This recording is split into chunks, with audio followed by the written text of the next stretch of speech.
She's forgiven. You need to apologize for her outfit.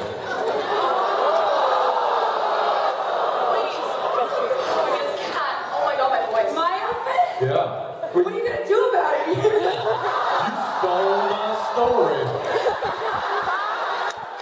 I'm sorry, I just beat you to the punch. Got a punch bowl. Have another. Well, at least I was the first one that spiked it. Oh, really? Yeah. Yeah, well, I got a knife. I might spike you.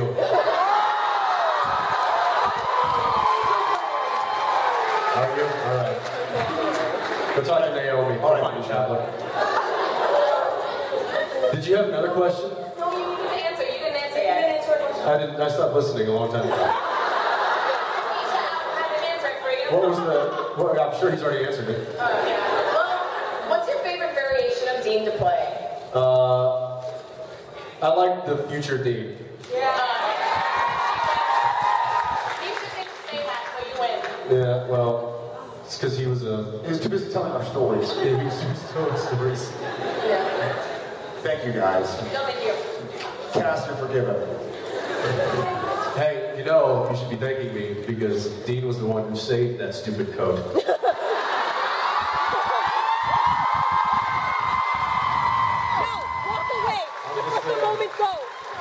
Otherwise, you might be wearing a tutu or something.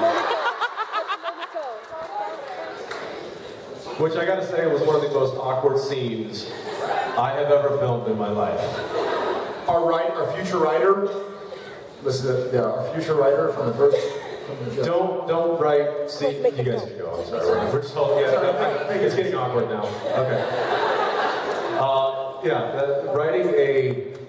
I don't even know what you call that. It's like a makeup scene. A reconciliation scene between two men.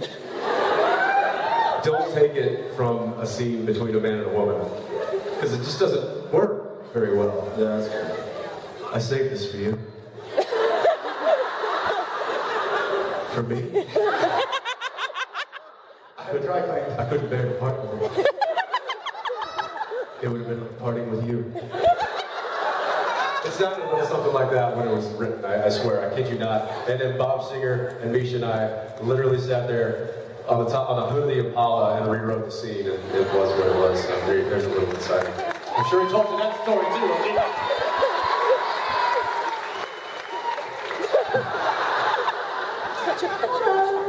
Where's the hell up? Hey, we're over here. All right. I love it though. Hi. All right, I'm a long-time viewer, first-time conventioner. Welcome. Thank you. My question is, a lot of actors do different types of acting. We have method acting, emotional acting. There's about a billion different kinds of acting, and specifically, I'm talking about Yellow Fever. I've always loved that episode with Jensen. I've always wondered, were you thinking emotionally stressing yourself out for that episode and yelling and stuff? Do you know what I'm talking about? Like, that's a Jared question too. Like, when you're in acting, do you have a certain type of acting? Do you know what I'm talking about? A certain type of method? What are you? I hope you're. No, are you asking if we have a certain type of acting method? Yeah. Well, you know what kind of method acting is, right? Well, there is method acting, but there's also methods of acting. Yeah, acting kind of method. Yes. But it also includes, yes, that. I understand the question. Thank you. No other way to So basically what she's a professional actor. That was actually very sweet and very honest. No, there's a style of acting called method acting. That was very sweet, thank you. Neither of us are method actors. I guess I'll take it first. I'm not a method actor myself. I read through something many times. My kind of, for the first day of every episode, I go downstairs to the treadmill before work, and I get on the treadmill and I read through the episode. I'll walk down the treadmill. Hopefully I've already read it, but I give it one big read through and I try to watch it. I remember I was working with an actor who told me that Anthony Hopkins' method was he would read a script, and then when he was done, he'd turn to the front page, put a dot. Read a script again, turn it back to the front page, put a second dot. Read it again, third dot. Bottom line, he would work on his character until there were 40 dots. So he really tried to know the story. You know, like favorite movies you have, and you can watch them in your head when you're sitting in a room by yourself with no TV. I try to make that the script. So I try to have already watched it in my head before I have to film it. And then it's about It's about just letting go of everything. I lost my voice.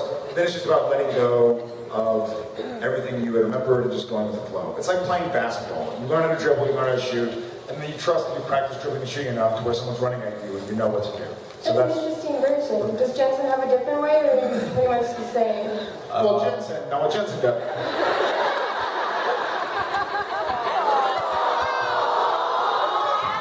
He's just being method, guys. Leave him alone. Yeah, I think Jared and I share similar approaches. You know, it's understanding the script, understanding what the character is what's happening to the character in that particular episode, and making instinctual choices on how that character would act or react.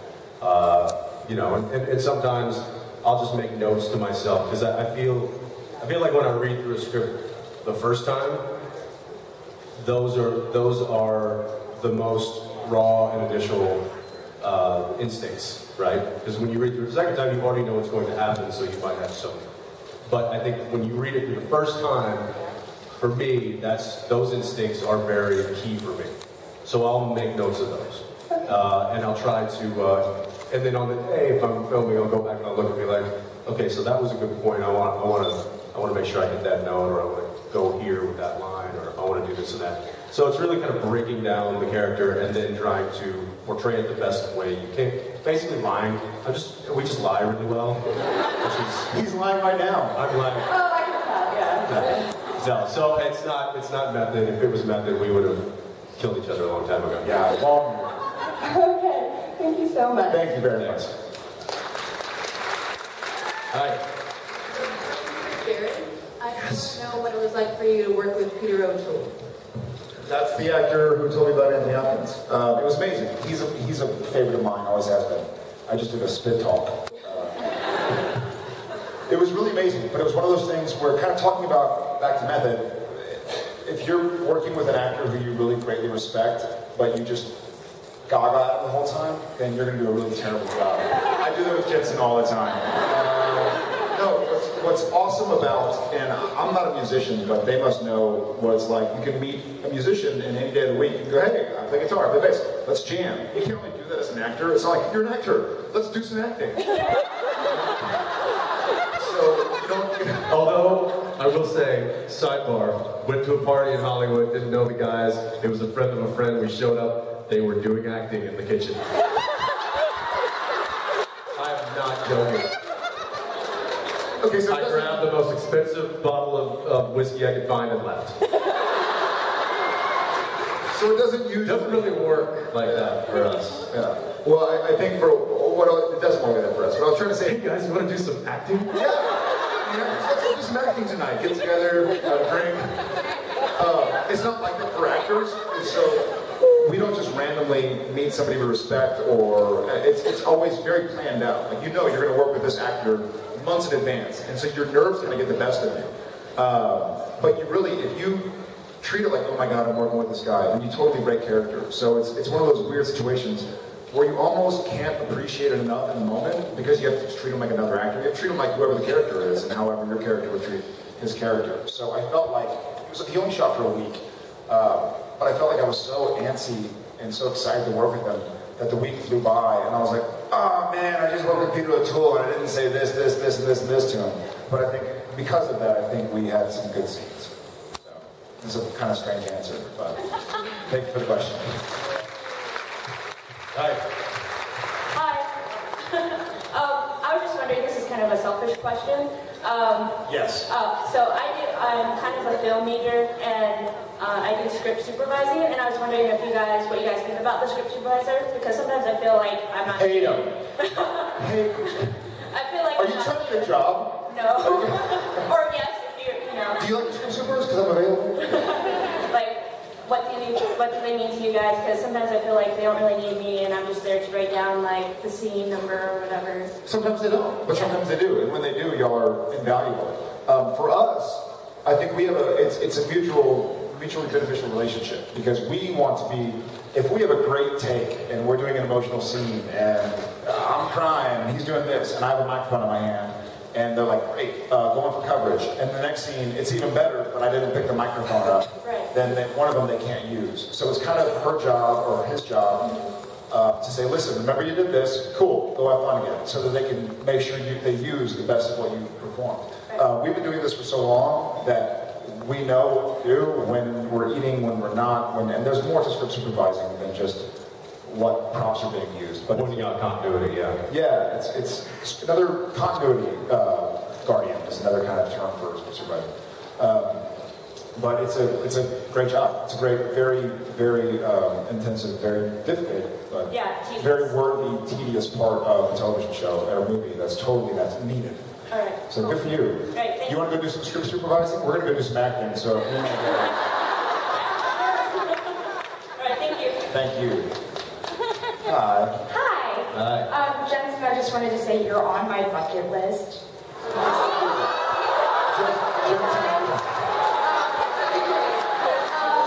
In what way? Are there any verbs attached? Or is it just Jensen Ackles? Okay, so one, I just wanted to meet you. That's one of them. 2, I wanted a hug from you. And 3, I wanted to watch you give my mom a hug. Promise. Well, what is going on with your shirt? No, Jared, this is actually my question. Jared, how do you feel? What? Wait. So how do you feel about being blamed for everything by 2,166 people? And counting. Say, being which? What? Being blamed for everything. Oh, that's fine. I'll take it. I started the apocalypse. It's cool.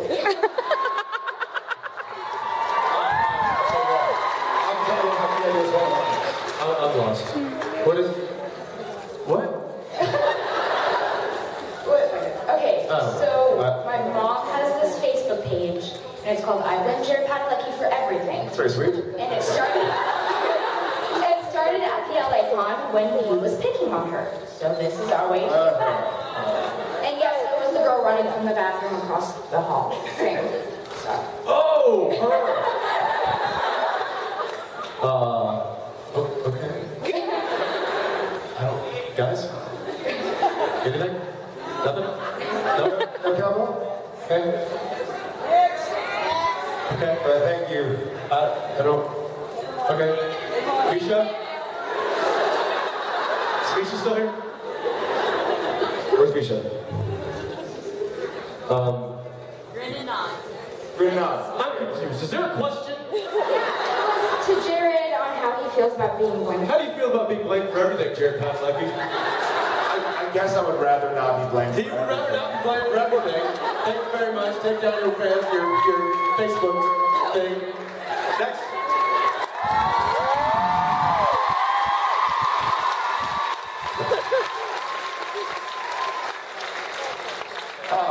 Hey Jared, guess what? I blame you for that. So do 2,160 people. Okay, so my question is also about the French mistake episode. So I was wondering what you guys thought happened to like Jensen and Jared when Sam and Dean were there. Like, did they get transferred to the supernatural universe? Or I hope not. That's probably where we are right now. This is the supernatural universe. What would have happened to Jensen and Jared after Sam and Dean? I don't know, if Sam and Dean... because Sam and Dean went to their universe, and then you guys are like Jared and Jensen. So like the Jared and Jensen in that universe, did they go to the supernatural universe? I say they went to purgatory. I say they were just in hair and makeup the whole time.